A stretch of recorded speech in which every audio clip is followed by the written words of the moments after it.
In addition to that, we have the vengeance dice system, which is, we're going to talk about in a future video, but basically the way the vengeance dice work is everyone's got them.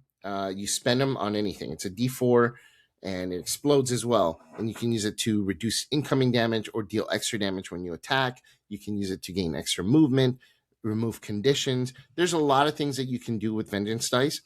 And the defense portion of it is handy because if you're going to take a massive attack, then you at least have an additional way to mitigate some of the damage that's going to be incoming. Yeah, and if it explodes on that defensive roll, then it's amazing. I mean, it's like a cinematic freaking move where, the impossible happens, a James Bond move or a John Wick move, where he completely avoids the most insane attack and then is able to come back and strike their opponent and win. Yeah. A lot of the combat, I studied. One of my favorite combats in a movie is the movie Troy, where Hector fights Achilles, and it's that one-on-one combat between Hector and Achilles. Man, I love the choreography of that fight.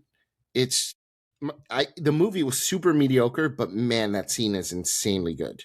It's one of my favorite scenes of any movie ever. And when I was designing Left for the Vultures, I referred to that movie a lot because I wanted to be able to visualize that specific fight using my combat system. And Achilles goes into that fight with vengeance in his mind because his cousin got killed, and I know in the lore it's his friend, in certain lore it's his friend, in certain lore it's his cousin, in certain lore it's his lover or whatever. But regardless of what he was, in that movie he was his cousin who wore his armor, got killed by Hector, and now Achilles is there for vengeance. So you could see it in his mind, you could see it in his face, and he is just raging with vengeance. And a lot of the moves he's making, I could just envision him using vengeance dice to avoid getting hit or to do that additional damage against Hector.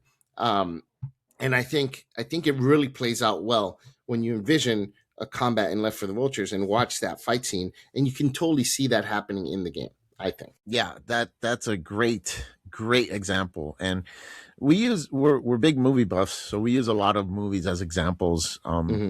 Especially for Left for the Vultures, because there's so many revenge movies that are so well done. So many of them are so well done. Some of the greatest movies are revenge stories. So heck, I mean, even shows. You got Game of Thrones. The Mountain versus the Viper is another one of my favorite combat scenes of any show or movie. And I put it side by side with that Hector versus Achilles. It's a duel, one-on-one, and one person has vengeance in their heart. This one plays out in a different way than the Hector versus Achilles one. But it's cool because, again, you can see it. You can see the mechanics play into that combat. In fact, I might do an analysis video where I go over that particular combat and explain how in Left for the Vultures it would be playing out. But the person who's got vengeance on their mind, the Viper, eventually runs out of his vengeance dice. Let's just say that. And the Mountain uses his. Yeah.